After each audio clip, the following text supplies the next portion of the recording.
Parte 5. Recibir su restauración abundante. Capítulo 18. Reciba la restauración abundante de Dios. Han pasado casi 15 años desde que tuve el sueño en el cual oí al Señor decirme: la revolución de la gracia está aquí. Eso fue en el año 2001. Aún recuerdo haber pensado: sí, Señor, sé que está llegando. Entonces Él dijo: no, está aquí. Y añadió: pondré pastores sobre mi rebaño y ellos los alimentarán, y mi rebaño ya no tendrá temor, ni será desalentado, ni tendrá carencia. Cuando oí hablar al Señor en el sueño, supe que Él estaba citando Jeremías 23:4. Entonces me dio una impartición en mi espíritu y me reveló que el mensaje que había de ser predicado, la palabra ahora para la revolución de la gracia, también se encontraba en Jeremías 23. En la revolución de la gracia, Dios está situando pastores que predicarán el evangelio de la gracia con autoridad e impartirán a los oyentes seguridad, certidumbre y confianza, para que ya no sean más oprimidos por el temor o el desaliento.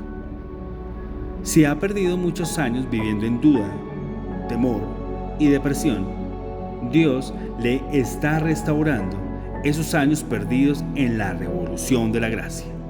Por tanto, al llegar a la clave final de este libro, no puedo esperar a mostrarle cómo el Señor va a producir restauración en cada área de su vida.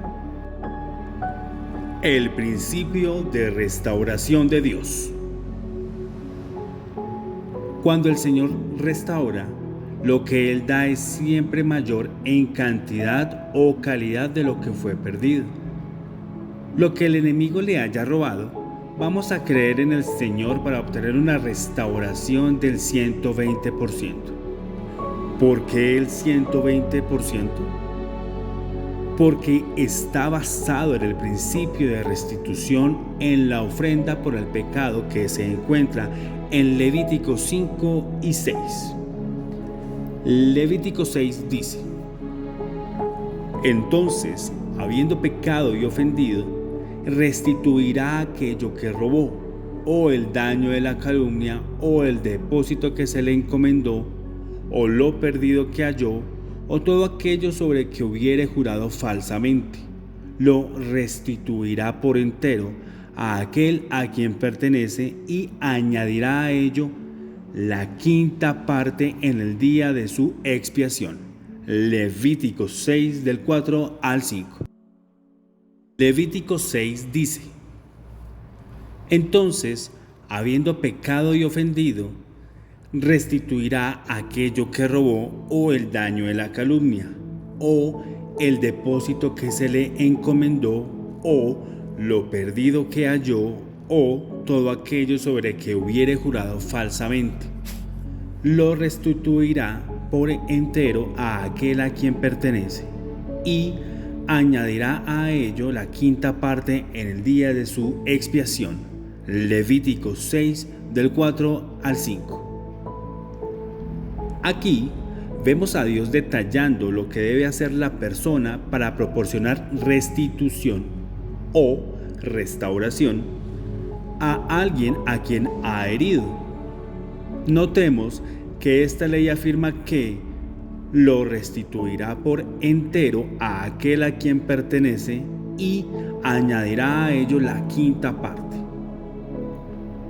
El valor entero de cualquier cosa que fuera perdida, defraudada o robada, más una quinta parte, es el 120% del valor original. Ahora bien, este principio de restauración estaba bajo la ley de Moisés. ¿Cuánto más entonces podemos esperar restauración bajo el nuevo pacto de la gracia? Un mejor pacto con Dios basado en promesas mejores. Hebreos 8:6. Por eso vamos a confiar en Dios para obtener una restauración del 120% y más. Notemos también que la persona lleva su restitución en el día de su ofrenda por el pecado. La ofrenda por el pecado es una imagen de lo que Jesús hizo por nosotros en la cruz. Él se convirtió en nuestro sustituto y fue juzgado en nuestro lugar por cada pecado que nosotros cometimos, para que podamos recibir libremente toda bendición de Dios, incluida la bendición de la restauración. Mi querido amigo, si usted ha aceptado a Cristo como su ofrenda por el pecado, la abundante restauración de Dios llegará a su camino. Si el enemigo le ha robado o le han defraudado los mejores años de su vida, entonces en esa misma área en la cual ha sufrido pérdidas, Dios va a darle mucho más de lo que tenía antes. Él va a restaurarle los años que la langosta ha comido y en mayor medida de lo que puede usted imaginar. Sus mejores días están por delante de usted. Restaurar todo lo que la langosta ha comido. Joel 2, del 25 al 26, contiene esta hermosa promesa que quiero que lea usted mismo. Y os restituiré los años que comió la oruga, el saltón, el revoltón y la langosta, mi gran ejército que envié contra vosotros. Comeréis hasta saciaros y alabaréis el nombre de Jehová vuestro Dios, el cual hizo maravillas con vosotros, y nunca jamás será mi pueblo avergonzado. Lo más precioso que nuestro Señor Jesús puede restaurarle son los años perdidos de su vida. Todos los años que la langosta ha comido, Dios puede restaurárselos de manera sobrenatural. Cada minuto pasado en temor, preocupación, duda, culpabilidad, condenación, adicción y pecado se suma a años desperdiciados que le han sido robados. Pero tengo buenas noticias para usted en este día. Debido a lo que nuestro Señor Jesús ha hecho por nosotros en la cruz, puede usted creer para recibir una restauración total y completa, para que Dios le redima todo el tiempo que ha sido perdido y desperdiciado. Permítame compartir este fenomenal testimonio de la restauración de Dios de un hermano que se llama Clarence, que reside en West Virginia. Fui drogadicto durante 10 años, inyectándome opiáceos en mis venas cada día. Aunque sabía que la adicción me estaba destruyendo, no quería detener lo que estaba haciendo. Pero hace 2 años mi papá celestial me libró de la adicción situándome en una residencia. Estaba atascado allí, incapaz de irme y sin poder conseguir que nadie me recogiera. Y Dios no solamente eliminó mi adicción a la droga, sino también al mismo tiempo mi adicción al tabaco. Mientras estaba en la residencia escuché a muchos predicadores de la gracia, pero casi siempre terminaba sintiendo un peso sobre mis hombros. Mi madre me había estado diciendo que escuchara a Joseph Prince, pero me resistí inicialmente, preguntándome cómo un hombre de Singapur podría tener algo que decir sobre la gracia de Dios. Vaya que sí estaba equivocado. Singapur envió un misionero a los Estados Unidos, gloria al Señor. Mediante los mensajes de Joseph Prince, encontré descanso al entender la obra terminada de Jesús en la cruz. También aprendí que la condenación mata y que en la cruz Cristo había absorbido toda mi condenación. Cuando vi eso, vi la siguiente cosa crucial, que Dios es mi papá. Y eso significa que todas las cosas buenas son mías en Cristo Jesús. Hoy Dirijo un exitoso negocio de arte que ha crecido a pasos agigantados. Ahora soy dueño de una casa con mi esposa y ella también tiene un negocio creciente. Además, mi relación con mi hija de mi anterior matrimonio ha sido también restaurada. No tenía permiso para verla durante los últimos 10 años, pero ahora se ha estado quedando conmigo los fines de semana. Es verdaderamente abrumador pensar en lo rápido que mi padre ha restaurado todos los años desperdiciados. Él no solo ha restaurado mi vida, sino que también ha restaurado mi corazón y mi mente hacia Él. Qué contraste con los años en que seguía siendo un drogadicto, sin hogar y comiendo las sobras de los platos en las casas de los traficantes de droga. Sea libre para experimentar restauración de días perdidos. La revolución de la gracia es una revolución de restauración. Todos los años que este precioso hermano había perdido debido a su adicción le fueron restaurados cuando aceptó la gracia de nuestro Señor. De la misma manera, todos los años perdidos vagando en el reseco desierto del legalismo, la religión cristiana y los caminos del viejo pacto le pueden ser restaurados a usted. No tiene que vivir atado por los grilletes del legalismo. Nuestro Señor Jesús dijo: si vosotros permaneciereis en mi palabra, seréis verdaderamente mis discípulos, y conoceréis la verdad, y la verdad os hará libres. Así que si el Hijo os libertare, seréis verdaderamente libres. Juan 8, 31 al 32 y 36. ¿Cuál es la verdad que tiene el poder de hacernos libres? Recuerde, nuestro Señor estaba hablando al pueblo judío, de modo que la verdad que ellos conocerán no podría haber sido el viejo pacto de la ley en el cual estaba ya muy versado el pueblo judío, ya que lo habían estudiado desde temprana edad. Conocer e intentar cumplir la ley para ganarse su justicia no les había dado la libertad que buscaban. De hecho, se habían convertido para ellos en un yugo pesado e imposible de llevar. Para entender qué es la verdad, quiero llevarle a Hechos 15, donde el concilio de Jerusalén se había reunido para debatir cuáles de las leyes del viejo pacto deberían ser impuestas a los creyentes gentiles. Veamos lo que dijo Pedro. Y Dios, que conoce los corazones, les dio testimonio, dándoles al Espíritu Santo lo mismo que a nosotros, y ninguna diferencia hizo entre nosotros y ellos, purificando por la fe sus corazones. Ahora pues, ¿por qué tentáis a Dios, poniendo sobre la cerviz de los discípulos un yugo que ni nuestros padres ni nosotros hemos podido llevar? Antes, creemos que por la gracia del Señor Jesús seremos salvos, de igual modo que ellos. Hechos 15 del 8 al 11. Énfasis del autor. Hay muchas cosas que podemos aprender de este pasaje.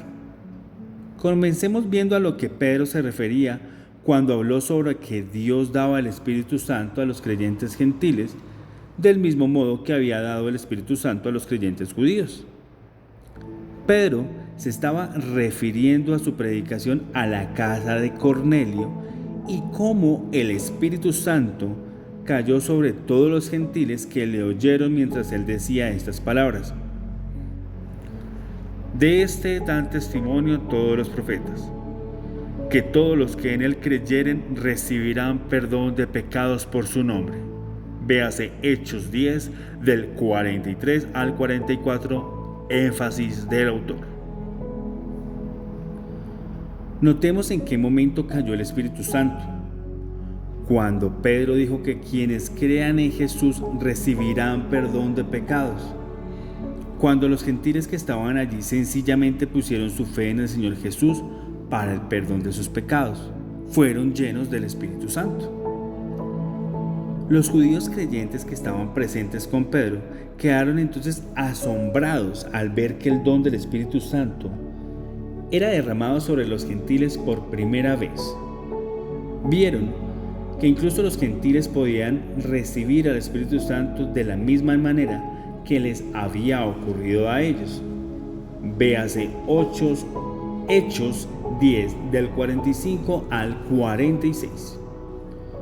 Fue un fenómeno sin precedente e impensable para los judíos de la iglesia primitiva, ya que bajo las leyes del Antiguo Testamento los gentiles eran considerados impuros. Véase Hechos 10, 28. En Hechos 11, cuando Pedro fue más adelante criticado por creyentes judíos por haber entrado en la casa de gentiles y predicarles, él compartió con ellos su visión, en la cual una voz desde el cielo le había dicho: lo que Dios limpió, no lo llames tú común. Y cuando les dijo que el Espíritu Santo había caído sobre los gentiles, como sobre nosotros al principio, véase Hechos 11, 9 y 15. Los creyentes judíos reconocieron que Dios también había otorgado a los gentiles arrepentimiento para vida. Véase Hechos 11, 18. Observemos que aunque Pedro mismo no utilizó la palabra arrepentimiento en su predicación en la casa de Cornelio, lo que sucedió no se vio como otra cosa que el otorgamiento de Dios de arrepentimiento para vida. Tener nuestros corazones purificados por la fe. Esto me lleva a mi siguiente punto. En el Concilio de Jerusalén, ¿qué dijo Pedro sobre cómo los corazones de los creyentes gentiles fueron purificados? ¿Por su confesión de pecados o por la fe? Por la fe. Véase Hechos 15, 9. Los gentiles oyeron el perdón de pecados predicado por Pedro, creyeron las buenas nuevas y sus corazones fueron purificados por la fe, no por obras, sino por la fe en Cristo. Sus corazones fueron purificados por creer correctamente. Creer que quienes creyeran en el Señor recibirían la remisión de pecados y serían hechos la justicia de Dios. ¿Puede usted ver eso? ¿Cómo somos hechos justos en la actualidad? ¿Cómo son purificados nuestros corazones en la actualidad? Por la fe en la obra terminada de nuestro Señor en la cruz. En el Sermón del Monte, Jesús dijo: bienaventurados los de limpio corazón, porque ellos verán a Dios. Mateo 5, 8. Ahora, ¿está usted equipado para responder esta pregunta? ¿Quiénes son los de limpio corazón? Aquellos cuyos corazones han sido purificados por la fe. Amén. Así es como utilizamos la Escritura para interpretar la Escritura. Por tanto, no permita que alguien le imponga su propia opinión de cómo puede ser limpia de corazón una persona. Las personas pueden inyectar sus propias creencias y decirle que a fin de tener un corazón limpio, necesita hacer esto o aquello. Y terminará pensando que si no cumple con una lista de cosas que hacer y no hacer, su corazón no será limpio. ¿Puede ver lo peligrosas que pueden ser las opiniones del hombre? De esa manera, preciosos creyentes pueden situarse bajo un gran temor a que si no están haciendo algo con la fuerza suficiente para mantener continuamente sus corazones limpios, perderán su salvación y terminarán sin ver al Señor. La restauración comienza con descanso. Yo batallé realmente con Mateo 5:8 cuando era un joven creyente. Esto fue antes de que el Señor abriera mis ojos al Evangelio de la Gracia. Yo quería sinceramente tener un corazón limpio y puro. y basado en las enseñanzas que había oído, creía que tenía que mantener mi corazón limpio, confesando continuamente mis pecados a lo largo del día. Así que seguía intentando confesar todos mis pecados. Pero cuanto más lo intentaba, más oprimido me sentía. Sentía como si nunca pudiera confesar mis pecados lo suficiente para mantener puro mi corazón. Pero gloria al Señor por revelarme que según la autoridad de su palabra y no la incertidumbre de la tradición humana, nuestros corazones son purificados por la fe en nuestro Señor Jesús. ¡Aleluya! Ahora regresemos a lo que el apóstol Pedro estaba diciendo. Le dijo al concilio de Jerusalén, y ninguna diferencia hizo entre nosotros y ellos, purificando por la fe sus corazones. Ahora pues, ¿por qué tentáis a Dios, poniendo sobre la cerviz de los discípulos un yugo que ni nuestros padres ni nosotros hemos podido llevar? Hechos 15 del 9 al 10. Le digo que el yugo que Pedro describió como insoportable e imposible de llevar es la ley del viejo pacto. Algunas personas argumentarán que el yugo aquí se refiere solamente a la ley de la circuncisión, pero ¿tiene eso sentido para usted? Los varones judíos eran circuncidados a los pocos días después de su nacimiento, un tiempo en que ellos no habrían sido conscientes de la ley. ¿Por qué el apóstol Pedro describiría la circuncisión como algo que ellos y sus padres no podían llevar cuando era algo que se practicaba a los niños?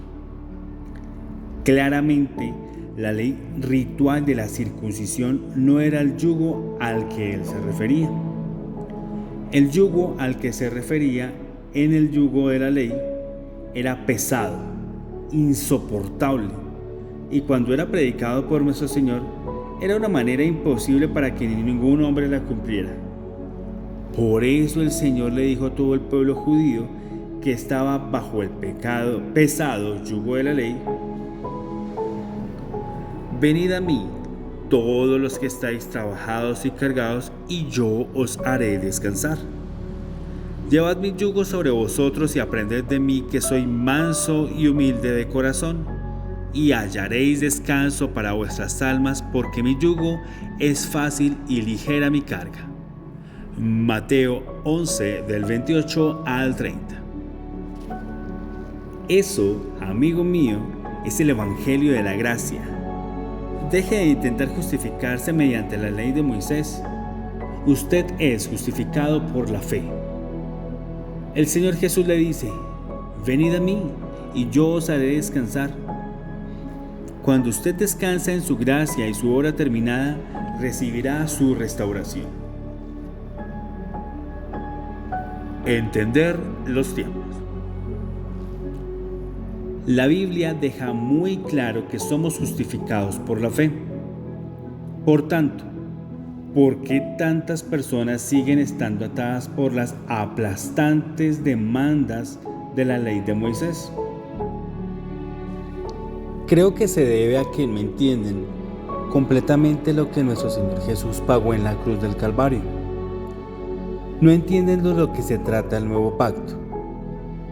Estoy a punto de profundizar en algo que podría parecer en cierto modo profundo si lo estuviera oyendo por primera vez.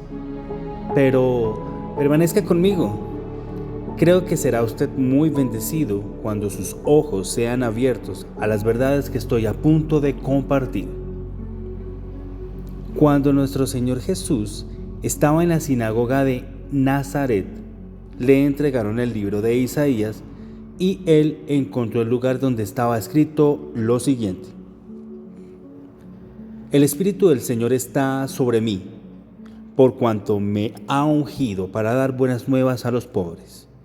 Me ha enviado a sanar a los quebrantados de corazón, a pregonar libertad a los cautivos y vista a los ciegos, a poner en libertad a los oprimidos, a predicar el año agradable del Señor. Lucas 4 del 18 al 19. Ahora prestemos mucha atención a lo que nuestro Señor hizo después. La Biblia registra esto. Y, enrollando el libro, lo dio al ministro y se sentó. Y comenzó a decirles: hoy se ha cumplido esta escritura delante de vosotros. Lucas 4 del 20 al 21. Muchas personas han pasado por alto lo que hizo nuestro Señor. Él cerró el libro. ¿Por qué es esto importante? Mi querido lector, si no entiende por qué nuestro Señor cerró el libro, batallará para entender la palabra de Dios. Hay incluso eruditos de la Biblia respetados y teólogos experimentados que no entienden completamente por qué nuestro Señor cerró el libro. Como resultado, no tienen un entendimiento holístico del Evangelio de la Gracia. El apóstol Pablo sería capaz de identificarse íntimamente con tales ministros.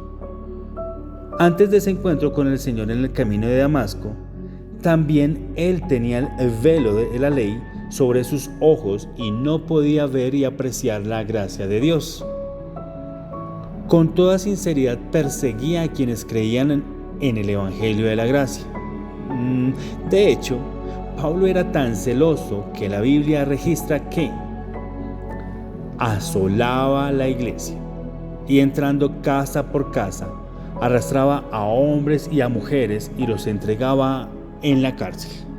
Hechos 8:3. Al haber experimentado personalmente esa ceguera, Pablo describió esa condición en 2 Corintios 3 del 14 al 15. Pero el entendimiento de ellos se embotó, porque hasta el día de hoy, cuando leen el antiguo pacto, les queda el mismo velo no descubierto, el cual por Cristo es quitado. Y aún hasta el día de hoy, cuando se lee a Moisés, el velo está puesto sobre el corazón de ellos. Pero cuando el velo fue quitado del corazón de Pablo, Dios le confió el Evangelio de la Gracia. Así es, Dios convirtió al fariseo de fariseos más notorio y celoso en su mayor defensor y evangelista del Evangelio de la Gracia. Por tanto, no se sorprende si un día ve al crítico del Evangelio de la Gracia más feroz convertirse en el mayor evangelista para la revolución de la gracia. Volvamos a la pregunta que hice. ¿Por qué nuestro Señor cerró el libro de Isaías después de haber leído la parte que citamos anteriormente? Para entender esto, tenemos que leer la escritura que él estaba citando en su contexto. A proclamar el año de la buena voluntad de Jehová y el día de la venganza del Dios nuestro. Isaías 61:2. Notemos que una coma separa el año de la buena voluntad de Jehová y el día de venganza del Dios nuestro. Y es precisamente en esta coma donde nuestro Señor cerró el libro de Isaías. No siguió leyendo la parte sobre el día de venganza de Dios. ¿Por qué? Porque nuestro Señor, que estaba de pie en Nazaret mientras leía esas escrituras, había venido a proclamar el año de la buena voluntad de nuestro Señor. Recuerde lo que él dijo a continuación. Hoy se ha cumplido esta escritura delante de vosotros. Nuestro Señor Jesús nos estaba enseñando a dividir correctamente la palabra de Dios. La era de la gracia. La era en que vivimos hoy es la era de la gracia. Estamos bajo la dispensación de la gracia. El año de la buena voluntad no es un año en el calendario de enero hasta diciembre. Habla de la dispensación, el tiempo y el periodo en que estamos. No estamos en la era de venganza. Ese día llegará y nuestro Señor regresará para librar a Israel de la destrucción total y juzgar a la tierra. La palabra griega para voluntad aquí es dektos. Según el erudito en griego Teilhard, dektos es el tiempo más bendito cuando la salvación y los favores de Dios abundan profusamente. Gloria a Dios porque seguimos estando en este periodo de dektos. Seguimos en el año de la buena voluntad bajo la dispensación de la gracia. Nuestra predicación y nuestro entendimiento de la palabra de Dios deben ser según la dispensación en que vivimos. Si estuviéramos viviendo en el periodo del Antiguo Testamento, yo sería un predicador y defensor de los 10 mandamientos y también de todos los rituales del tabernáculo.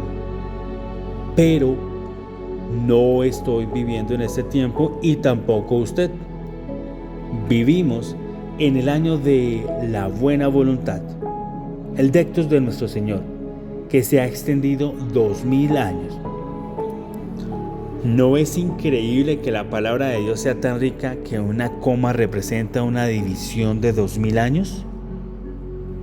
Por tanto, cuando estudie la palabra de Dios, tiene que leer el contexto, entender a quién se escribió la Escritura y, como acabamos de ver, dividir correctamente la palabra, como hizo nuestro Señor en Nazaret.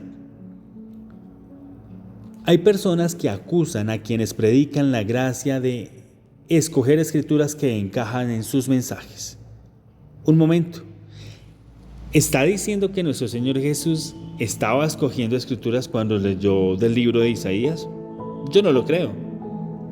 La palabra de Dios es muy coherente y precisa. Y como cirujano que maneja su escalpelo, quienes enseñan la palabra de Dios necesitan ser diestros y dividir correctamente la palabra de Dios. Acabamos de ser testigos de lo preciso que es nuestro Señor. Cuando Él proclamó el año dektos, cerró el libro. ¿Está nuestro Señor ignorando el contexto de esas escrituras? Claro que no. De hecho, Él vio por el contexto mayor en términos de dispensación y declaró que en ese preciso momento estaba siendo cumplida la profecía de Isaías. La era de la gracia había llegado. Por desgracia, hay muchos que están mezclando el contexto mayor de las dispensaciones y los pactos. Mezclan la dispensación de la ley de la gracia y confunden el viejo pacto con el nuevo pacto. El resultado es una teología que confunde. Predican la gracia y también predican la ley. Predican verdades del nuevo pacto, pero también predican verdades del viejo pacto. Predican la justificación por la fe, pero también predican la justificación por las obras. Predican que todos sus pecados perdonados son, pero entonces precisan que sus pecados no son perdonados si usted no los confiesa.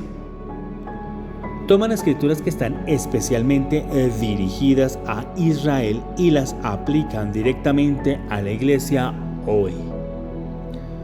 Predican a un Padre incondicionalmente amoroso, pero también a un Dios enojado, frustrado y decepcionado. Lo que ellos piensan que es balance es realmente mezcla y da como resultado confusión para el que las escucha. Aprenda a dividir correctamente la palabra. Mi querido lector, Dios no es un Dios esquizofrénico. Dios es el mismo ayer, hoy y para siempre. No hay un Dios del Antiguo Testamento y otro Dios del Nuevo Testamento. Hay solamente un Dios. Pero Él se relaciona con nosotros según la era, dispensación y el pacto en el que estamos. No podemos simplemente tomar algo que fue registrado y dicho durante la dispensación de la ley del viejo pacto y aplicar a los creyentes del nuevo pacto en la actualidad. De igual manera, no se puede tomar lo que fue registrado y dicho antes de la cruz de Jesús y aplicarlo a los creyentes del nuevo pacto hoy. ¿Se pueden aprender y sacar principios de esas escrituras? Por supuesto que sí, porque toda la escritura es inspirada por Dios y útil para enseñar, para redarguir, para corregir, para instruir en justicia, a fin de que el hombre de Dios sea perfecto, enteramente preparado para toda buena obra. Segunda de Timoteo 3, del 16 al 17. Se pueden obtener principios, guías de todas las escrituras, pero necesita discernir y dividir correctamente la palabra. Como el apóstol Pablo le dijo a su joven aprendiz Timoteo: procura con diligencia presentarte a Dios aprobado, como obrero que no tiene de qué avergonzarse, que usa bien la palabra de verdad. Segunda de Timoteo 2, 15, énfasis del autor. Cuando usted aprenda a usar bien la palabra de Dios, creo que verá su gracia, su amor y su seguridad inundar cada área de su vida. Permítame compartir con usted un precioso testimonio de restauración que Valerie, una señora de Illinois, nos envió. Me convertí en creyente hace casi 20 años y mi vida cambió tremendamente. Pese a ser salva, sentía que algo seguía estando mal, porque repetidamente me diagnosticaron cáncer 4 veces. Después de mi última recaída en el cáncer, vi al pastor Joseph Prince en televisión y pedí sus materiales. Lo primero que recuerdo haber aprendido es que todos mis pecados han sido perdonados. Antes de eso me enseñaron la necesidad de arrepentirme y recibir perdón de Dios siempre que pecaba. También aprendí que Dios no miraba mi desempeño para aceptarme, amarme o bendecirme, sino que miraba la obra terminada de Jesús en la cruz. Qué profunda bendición fueron esas verdades para mi corazón, mi cuerpo y mi alma. Me convertí en colaboradora del ministerio y hoy tengo las enseñanzas del pastor Prince y medito en ellas todo el tiempo. Ahora, mi caminar con el Señor es increíble.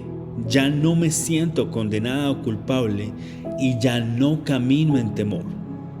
También tengo una revelación del amor de Cristo por mí y tengo una relación íntima con Él. Con la ayuda de Dios, mis finanzas también han mejorado. Tengo 56 años de edad y ahora tengo mi primera casa. Además de todo esto, soy libre de cáncer. He sido testigo de salvaciones en mi familia y disfruto de mejores relaciones con mis familiares. No puedo expresar con palabras cuánto el ministerio del pastor Prince ha bendecido mi vida. Ha cambiado para siempre. Mis ojos han sido abiertos a la gracia de Dios y nunca regresaré a mis viejas creencias y maneras de pensar. Valerie, gracias por compartir su poderoso viaje de fe.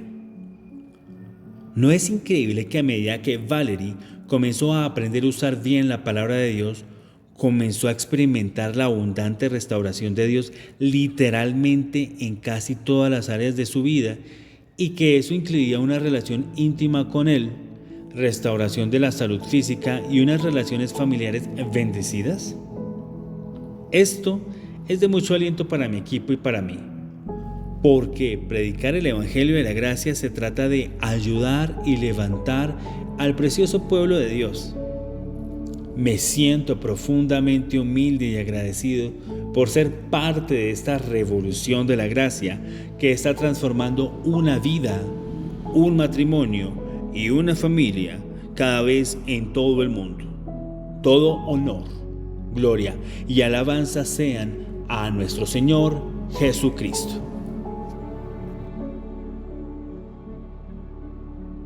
Hola a todos, Buenos días, buenas tardes o buenas noches según el lugar del que se estén conectando en este momento y disfrutando de la lectura de este maravilloso capítulo.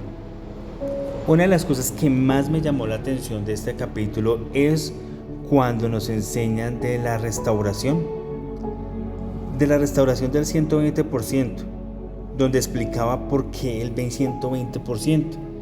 Y dice que eso está basado en el principio de la restitución que se encuentra en Levítico 5 y 6. Me llamó bastante la atención porque estoy seguro de que no he sido el único al que han tenido situaciones que los años, la oruga, el enemigo, se ha robado por diferentes cosas. Y ahora creer que el Señor nos puede restaurar y restituir este 120% me parece fabuloso.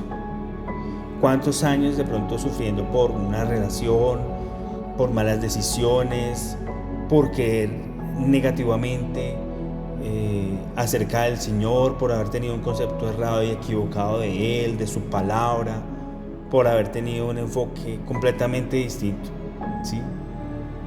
Entonces ahora ver que Dios dice que nos restituirá por entero a aquel a quien pertenece y añadirá a ello la quinta parte, me parece maravilloso.